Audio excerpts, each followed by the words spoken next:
Emily Poaletti, welcome to the Leading Saints podcast. Thank you so much. Glad to be here. Awesome. Now you are in Rogers, Arkansas, which you said before we hit record about 10, 12 minutes from the Bentonville, Arkansas temple.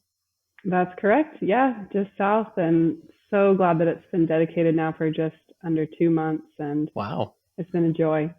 I bet. So what was the nearest temple before then? So we were in the Kansas City Temple District. That was about a 3.5-hour drive. Oh, wow. So 12 minutes ain't bad, huh? No, not at all. No. That's cool. That's great. And we're going to explore, in this How We Lead interview, this you're calling a stake music coordinator. This, talk about an unsung hero, no pun intended, right? Yeah. Yeah, it's an interesting calling that I might talk about it more later, but it's, like you said, not maybe something people think about in leadership, but there is a lot that someone in this calling can do to really influence the entire stake. Yeah, absolutely. I think we take for granted that stake conference comes around and this choir just magically appears, or some musical numbers or whatever it is. But there's a ton of work that happens behind the scenes. Now, I know it's like typical that the musicians, the people who have music backgrounds, they get pigeonholed in these callings. Have you felt that way throughout your time as your adult life in the church? Maybe a little bit. I definitely I've been a ward choir director in 2 different wards. I was a ward music coordinator in my ward before I became the stake music coordinator. So I definitely have spent the majority of my adult life in music callings. For myself, I really enjoy it and I love being able to serve that way. So it's never felt like, oh man, I'm getting another music calling just because I have a musical background. But I do kind of agree with what you're saying, that it can seem that way sometimes. But I imagine at the same time, you probably enjoy it a little bit. I mean, to use your talent and education that way. Oh, yes. Yes. I would. It's the best way that I could imagine using the talent and education that I've been given to serve in the church. So what is your background or education with music? With music, yes. So I have a music degree from BYU-Idaho. I studied vocal music there. Before that, I grew up in a really small town in southwest Wisconsin, and because it was such a small town, there was a lot of opportunity for me to be in band, strings, choir, all the things, because it was such a small student body that they just made it possible for students to be in every type of musical thing that you wanted to, rather than I know some bigger high schools, you kind of have to choose because there's just not the bandwidth to accommodate that. But I did lots of music in high school, and then obviously majored in it in college, got a degree in vocal music. Nice. And then once I moved here, I started teaching private voice lessons. Oh, nice. So it's a little bit part of your career as well. Yeah. That's great. So is there a story behind you being called to this position? Yeah, kind of, yeah. It was funny because the high counselor texted me, and it was a high counselor I didn't know. But he just introduced himself. I'm brother so-and-so from the high council. Can I come to your house? And I think he said extended calling. And he just want to come hang out. Yeah, maybe. I don't know.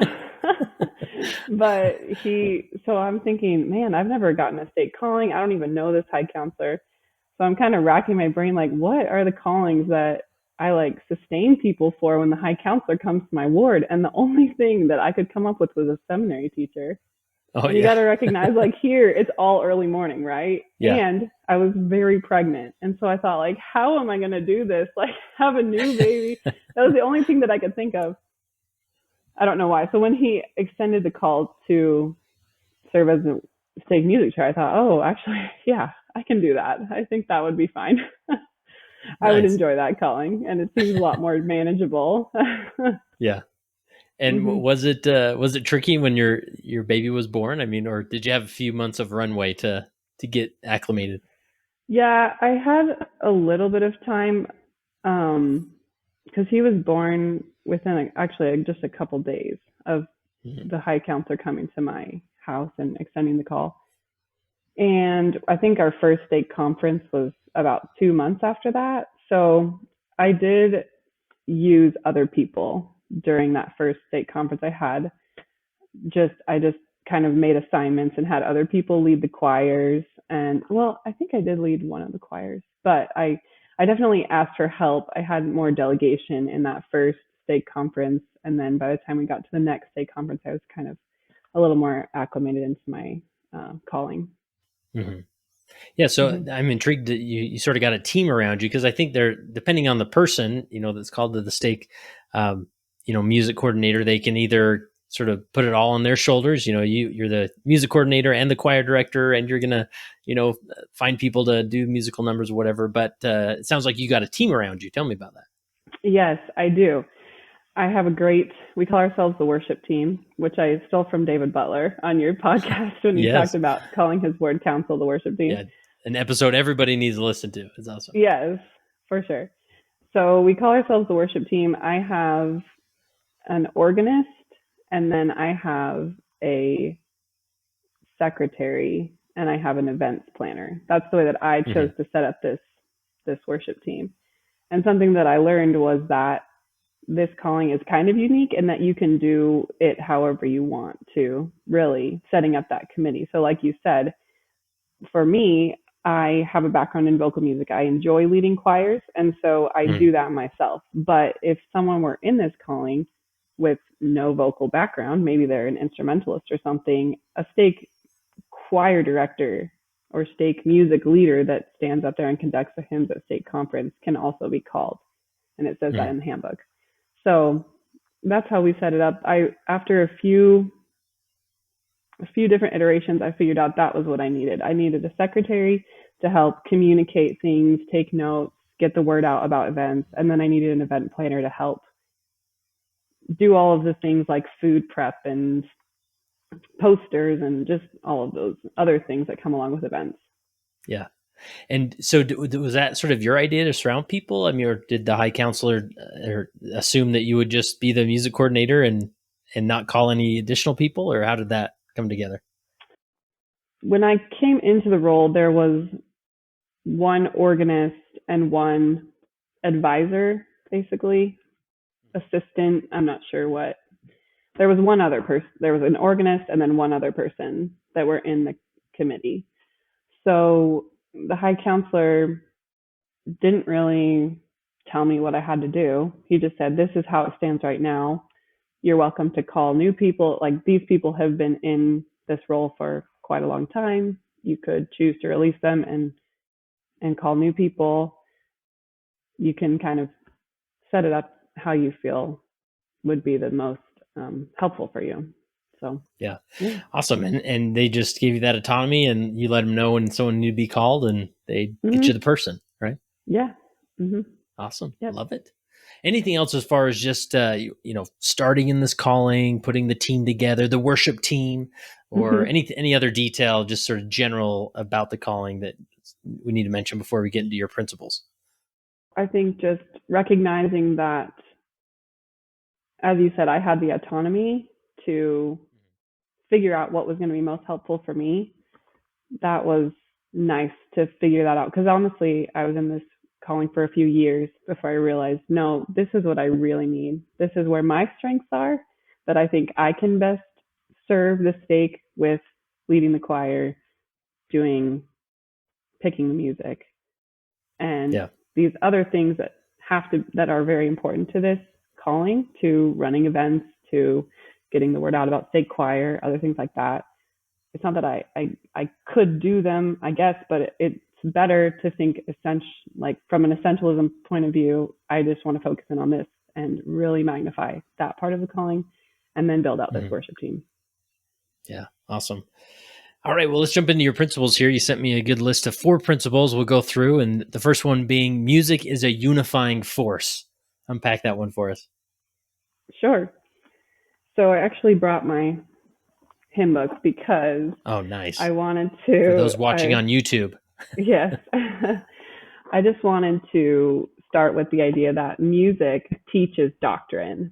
And one of my favorite things that's in the hymn book, I don't know if the common Latter-day Saint would know this, but in the preface to the hymn book, it says, a lot of things, but my favorite part is some of the greatest sermons are preached by the singing of hymns. Hymns move us to repentance and good works, build testimony and faith, comfort the weary, console the mourning, and inspire us to endure to the end. So, awesome.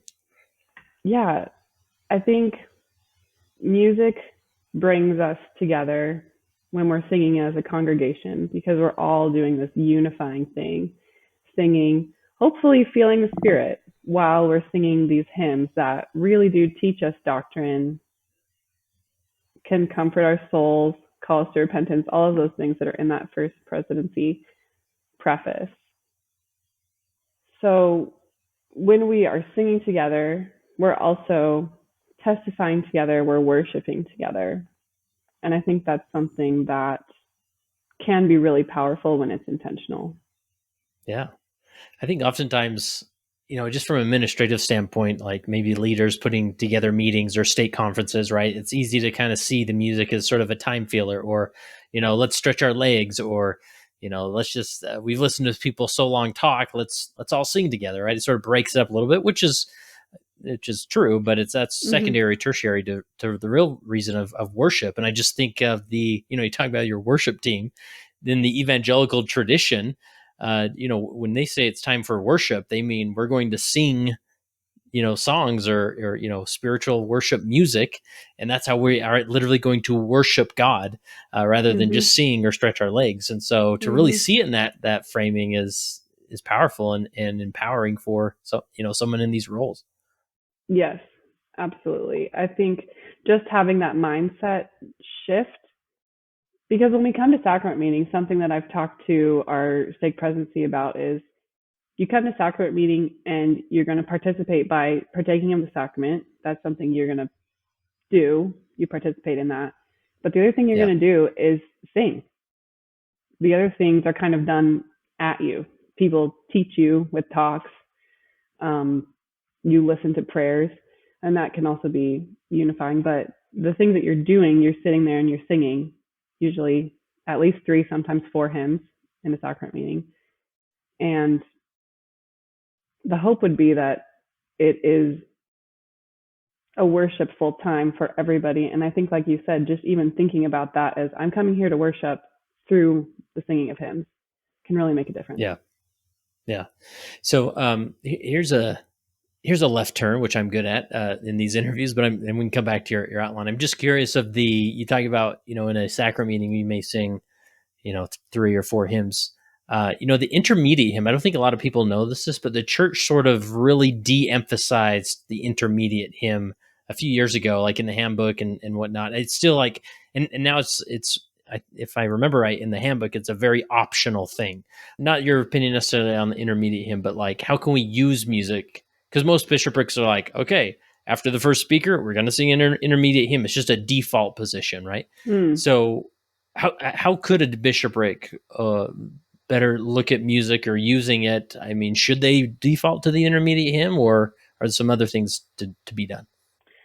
I think with music, there can build in these really strong traditions that can be good or can be not so good. So I would say if a bishopric is just defaulting to, we need an intermediate hymn because we need an intermediate hymn, it might not be the right thing. I think that sometimes maybe you do need more time for your speakers, or you want to have an extra youth speaker or something like that. And I would say, even though I'm very passionate about music, that's okay if you need to get rid of the intermediate hymn. But I think perhaps creating the meeting to say, okay, we're doing this topic. Is there a hymn that would really edify the topic that we're going to be discussing, the speaker's going to be talking about today? Is there a hymn or musical number that would really help people feel the message that these speakers are going to talk to us about today? And if so, then that's a great way to use music. But like you said, if it's just, we got to check the box, or we'll just do one verse because we don't have enough time, then I'd say rethink it. Yeah, I love it. All right, let's go back to music as a unifying force. How else should we consider music as a unifying force? Yes. So I thought it was very interesting that when we switched to 2 hour church, one of the only things that stayed the same in our meeting block, I guess, was the amount of time that was given to the primary and singing time. They had about 25 minutes before, they still have about 25 minutes now, right? Yeah, that's true. Yeah. And so I think that by teaching children this doctrine through primary songs that they will carry for their entire lives, honestly, in a lot of cases. Even this last general conference, Elder Godoy talked about getting into a taxi cab with someone who hadn't been to church in 25 years and yet could sing a part of I'm a Child of God and still feel the power of that song all of that time later. So, with music being a unifying force, I think for those with small children, or even if you don't have small children, singing together primary hymns, primary songs, having hymns in your home, that can unify families and it can unify congregations as they really know the songs and can feel the importance of the doctrine taught there. Yeah. Oh, I love that. And I'm just thinking my own 3-year-old, she's very delayed, especially in speech, but we've noticed her singing more than she tries to sing more than she tries to talk. And so we're Mm-hmm. very encouraged by that, and so we're like infusing her with more and more songs, and it's Yes. powerful. Yes, that's wonderful. All right. Anything else about unifying, the power of music unifying before we move on? I think the only last thing I was going to say with this is I mentioned before just being careful about traditions. And in our stake, we started a new tradition, which I think is good for right now and might not be the right thing in a few years from now. But for right now, we're doing this multicultural music night because there are a lot of different languages and cultures that are represented in our stake. And so members can present a song from their native culture, often in their language. We've had missionary people that served foreign language missions sing a song from their mission. And that's been the right thing to unify our stake right now. So there might be ways, that was an idea that my stake president had to do this multicultural music night, and I loved it. And I think it's been, for the purpose of unifying us, it's been absolutely right. Nice. So was that like in the chapel type of thing, and different people would play, or how did it work? Yeah, so we've done it twice now, and it is in the gym on the stage. So Oh, we okay. actually Yeah. have lighting and mics, and it's more of a secular, like people could do more secular songs or a dance Uh-huh. number or something like that. It's that is how we're doing it. Yeah. Oh, I love that. That's cool. All right, should we move on to meticulous preparation? Is you found that there's a lot of prep that goes into this calling?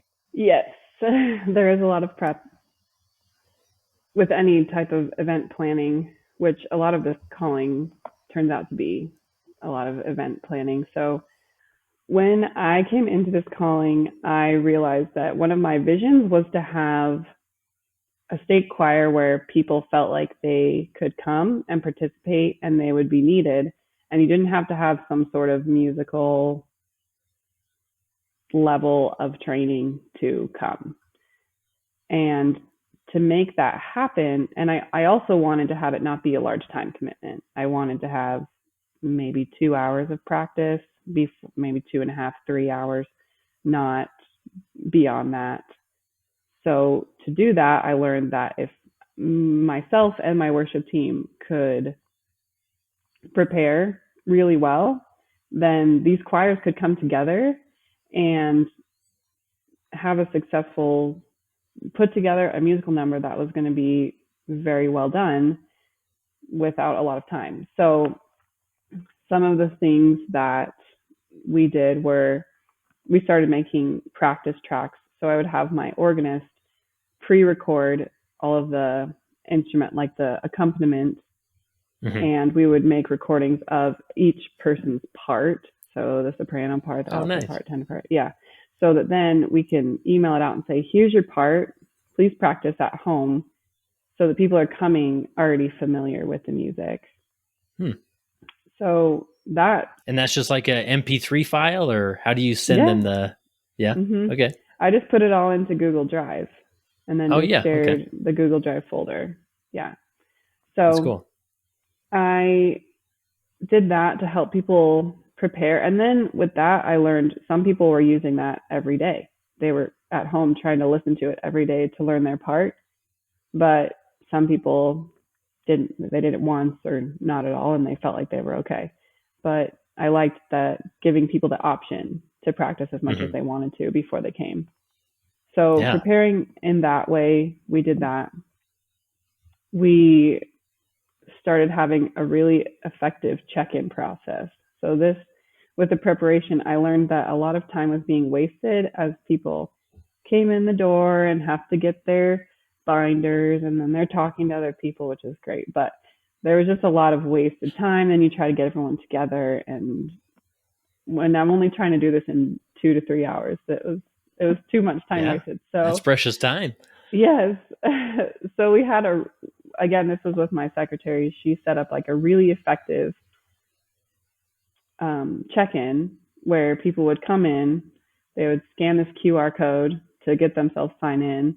We'd give them their binder, and then she would say, okay, the men are going down to that room, the women are going down to this room.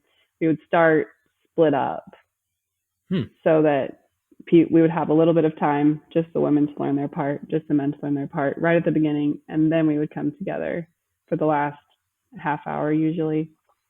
So just thinking through that, okay, how can we save on time? If we need to break up into groups, let's just break up to groups in the beginning. Let's not come together and then come apart and then come back together, something like that. I would also call section leaders, like man and a woman. Okay, here's the music early. Please learn your part so that you can teach these specific parts of the hymn to this group in that 20 to 25 minutes. Oh, wow. So all of these things, just I would sit there and think through the rehearsal. I would think, okay, we're only going to be there for an hour. When people come in, how are we going to use that time? What is anything that we can cut out of this process so that we can actually sing together and be ready to sing together and create a really nice musical number? Yeah, it's good. So you break them up because, I'm just thinking my time in different choirs is, maybe the sopranos have a tough section, and so the choir director works with them for a few minutes while everybody else just sort of sits there, right? So splitting them up, and they can focus on that and then come back together, ready to go. Yes. And I would tell my section leaders too, okay, this is a really hard part for the men, this one verse or one section. Please just do that for 20 minutes. Maybe you can do this other part, but just really focus in on that one part. And then, like you said, we're not wasting time just sitting and waiting to work with the other group. That's really cool. Anything else with the meticulous preparation? One thing I would say is, as much as I do think it's important to prepare, you don't have to overthink the music that you are going to prepare. Using the hymn book is great. You don't have to find some sort of fancy arrangement that's going to wow your congregation. Just going straight to the hymn book to prepare is something that I've found to be really powerful. And what I will do is sometimes just make small adjustments. Okay, the women are going to sing the first verse, and then the men are going to come in on the chorus, or we're going to drop out the accompaniment here, no piano, sing a cappella for this one verse. Things like that you're taking the time to prepare, and I get the music ready and type in those things on the side of the hymn, so that everyone is able to easily follow along. But you don't have to overthink, it has to be some grand arrangement every single time we're coming to state conference.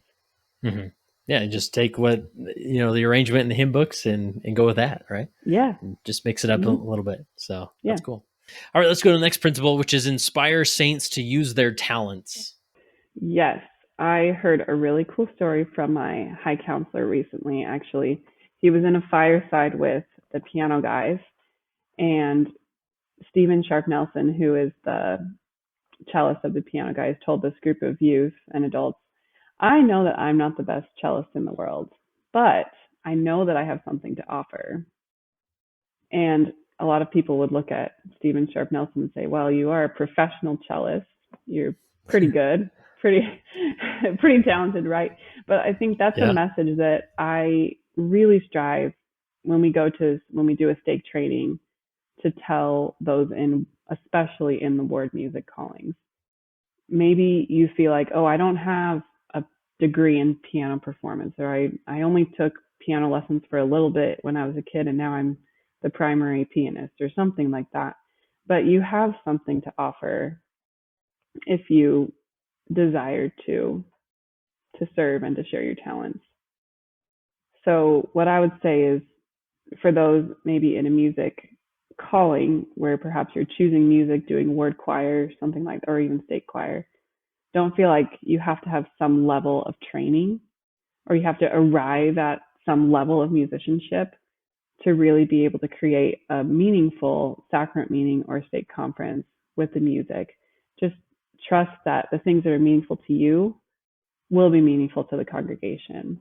Yeah. And that really sort of takes the pressure off, because I think other people, there's some stakes who just have the talent there, and so it can feel overwhelming. Like, now I'm in this other stake and I'm supposed to recreate the same thing, but just take what you have and encourage people to offer their talents, right? No matter how perfect they are.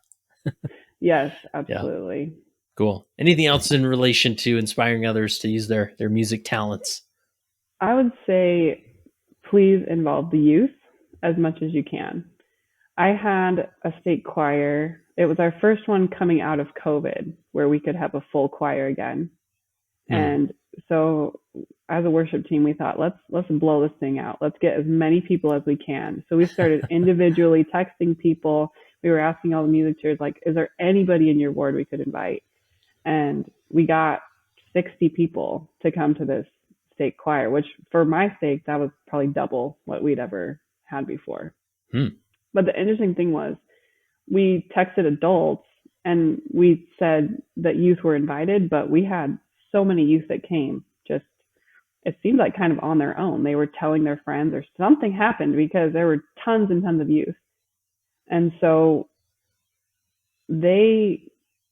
because they were so strong, the next day conference, we said, we're going to have them sing on their own. And they did the entire Sunday morning.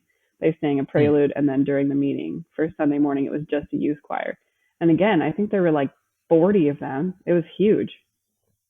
So wow, using the youth as much as you can, if it's possible in your area, can be really powerful. They're on fire. They want to serve. They want to contribute and be involved.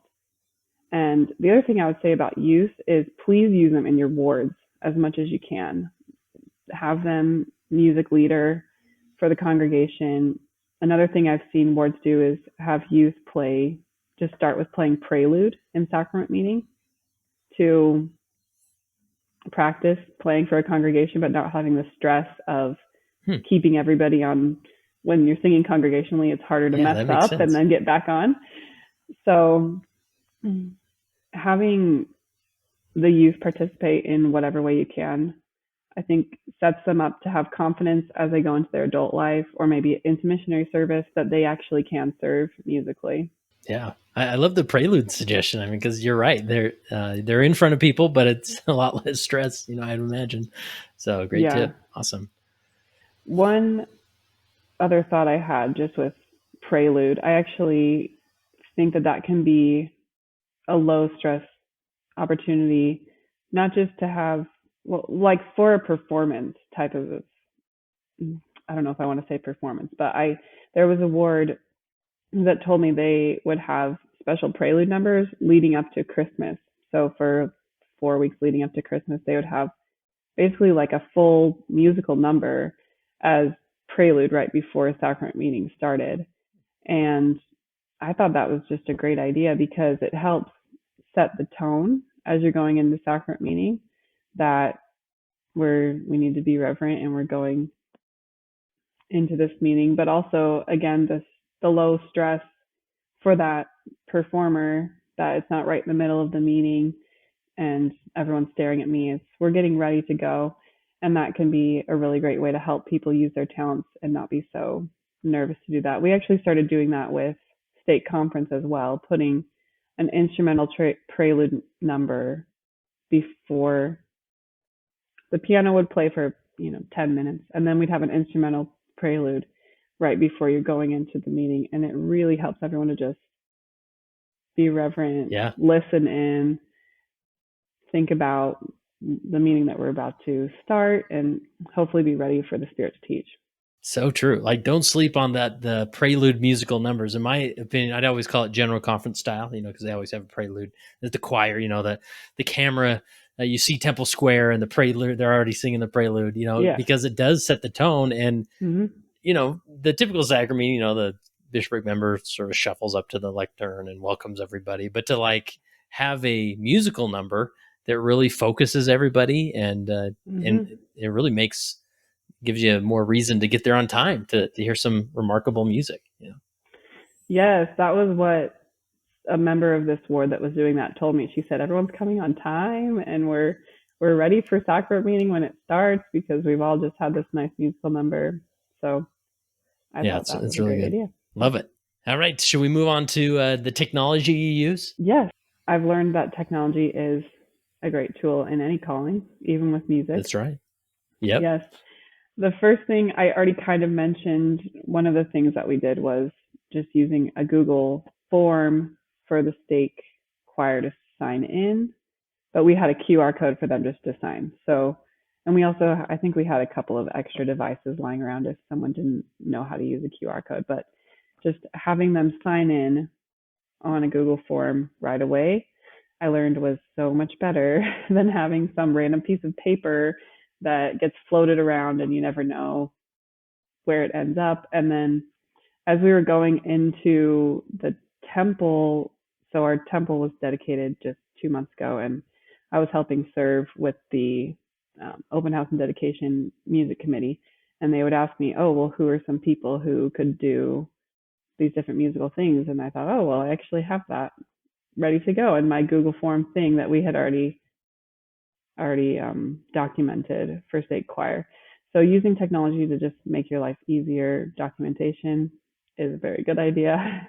Yeah. So this is a QR code when they show up to choir practice or when you're just passing around the stake, or when do you use it at choir practice?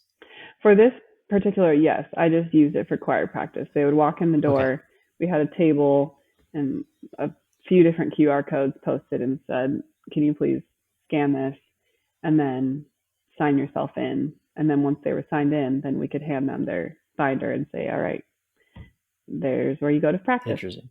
Mm-hmm. And so that way you kind of you keep tabs on who has come to choir practice and who needs to get the announcement or the text blast or whatever, right? Mm-hmm, exactly. What ward they're from, if they're a youth, all that kind of stuff.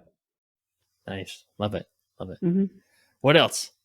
The other big thing I've learned with technology is using the markups tool, I think is what it's called. Yeah. So just in the iPad or iPhone markups tool, I learned that I can take music and then very easily edit it, kind of like those hymn adjustments I was talking about. And then it's very clear for the musicians to read. So if I'm going to take a hymn and say, we want men only this verse, women only that verse, just taking the PDF from the church website, going over to, I did it on my iPad, the markup tool on the iPad, and then being able to add text and say men only here. Or even the other thing that I found really helpful is covering up the verses that you're not singing. If you say, okay, verse 1 is all women, so cover up the text for the other verses. And then, so instead of just looking at, like you normally do a hymn, there's all 4 verses, you're going to be flipping pages. But you see, okay, women only here, and then you turn the page. Okay, men only here. We're all coming back together.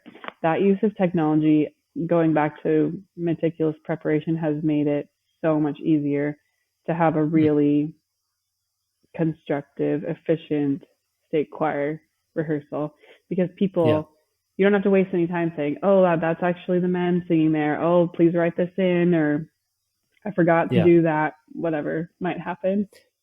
So you write it on using that markup tool, and then you print it out with the changes? Is that the idea? So, yep. Okay. So then I just print it out and make copies, put them in the binders so that everyone has it and it's easy to read. Nice. Love it. All right. So I'm curious about this iPhone shortcut. Tell me about this. Yeah. So the iPhone shortcut, which my husband did have to teach me about, I'm not super good at it, but the iPhone shortcut has a way that you can program. You can basically have the ability to text a large group of people, but individually, or so like mass text type thing. Kind of, but you're not making it into a group text. So it is a mass text in that you're texting a lot of people, but you don't have to have some big group text. And if they reply, it doesn't go to everybody in the group. Yes, exactly. Oh, wow. That's heaven sent. Emily, this is groundbreaking. So do tell. Yeah, maybe we should set up have my husband do a tutorial or something. But basically, so in the Shortcuts app, again, this takes a little bit of time to set it up, but you save so much time after it's set up that it's worth it. You have to add in the notes section, and again, this is an iPhone thing, in the notes section of the contact. So you say like stake choir.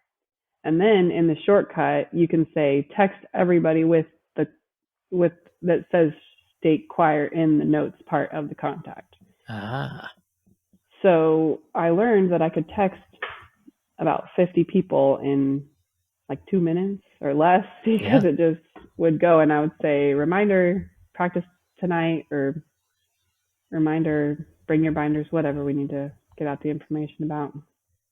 Nice. We'll see if we can find a tutorial. I'm sure it's on YouTube already, so I'm sure we'll put that in the show notes because that's handy. Again, it leaves us Android users out, but hey, you can take an extra time to text us. So all right. Anything else with technology that would be worth mentioning before we wrap up?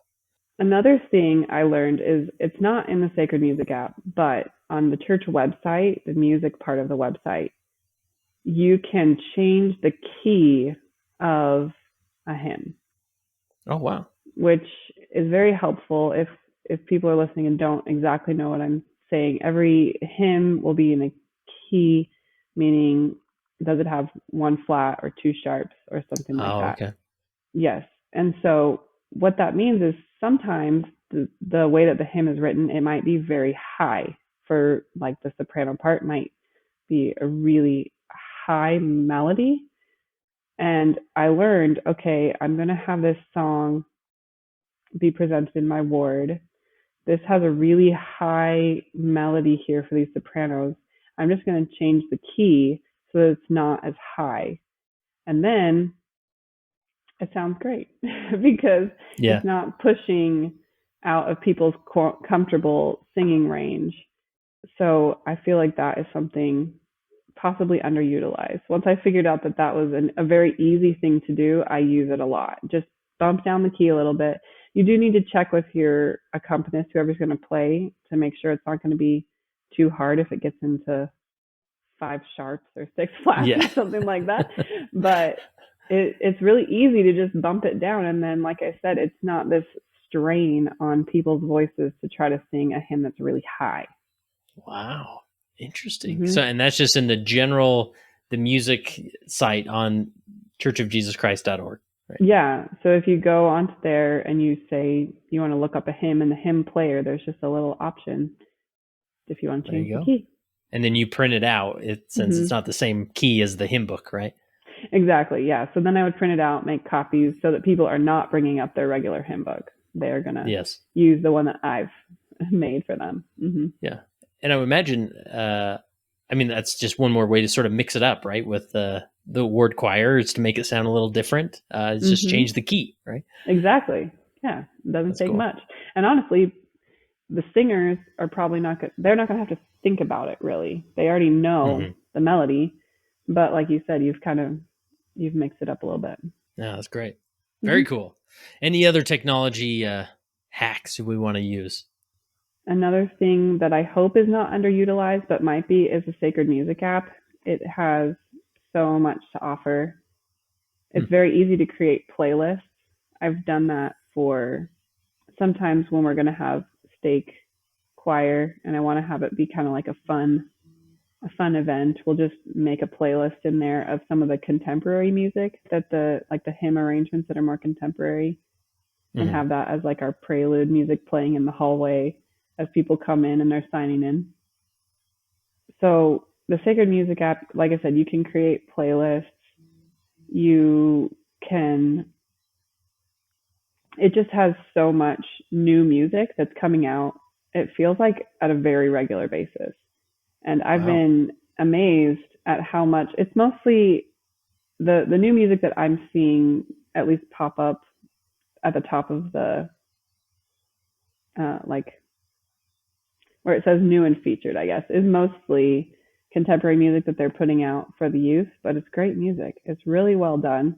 It's recorded professionally, and I hope people know about those songs. Also, the Songs of Devotion is another album that they put out at least a year ago that's contemporary hymn arrangements.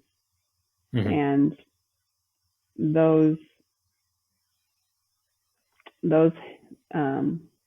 that music can just be used to inspire people, to help people have something to listen to that is spiritual, that is worshipful, and is also not a hymn from the hymn book. Yeah. All right. I got to check out the Sacred Music app. So yes. I have never downloaded it. There's so many, it seems like the church has more apps than most people realize, even more resources on the webpage, for specific callings that many don't even delve into because I don't know, there's just a lot to consider. You're reading the handbook, you're trying to, do your calling. And so there's a lot there. So, yeah.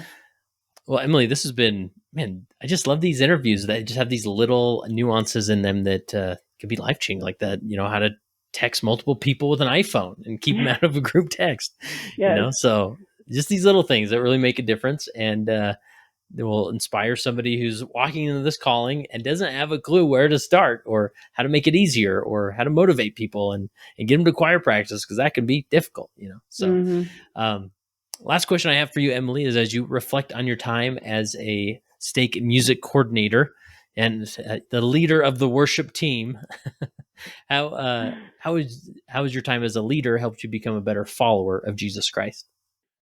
So I actually had the opportunity, not necessarily directly connected with this calling, but I was asked as an assignment to lead one of the choirs for the Bentonville temple dedication. And going into that, I was very nervous. I was feeling kind of discouraged. And I told one of my ministering sisters that I was feeling that way. And she said, well, you're not doing this for anybody else. You're just doing this for the Lord, and you can never disappoint him. And that idea in any type of leadership, that you're not doing this to be seen by anybody else. You're not doing this in a stake music calling to wow people with your stake choir.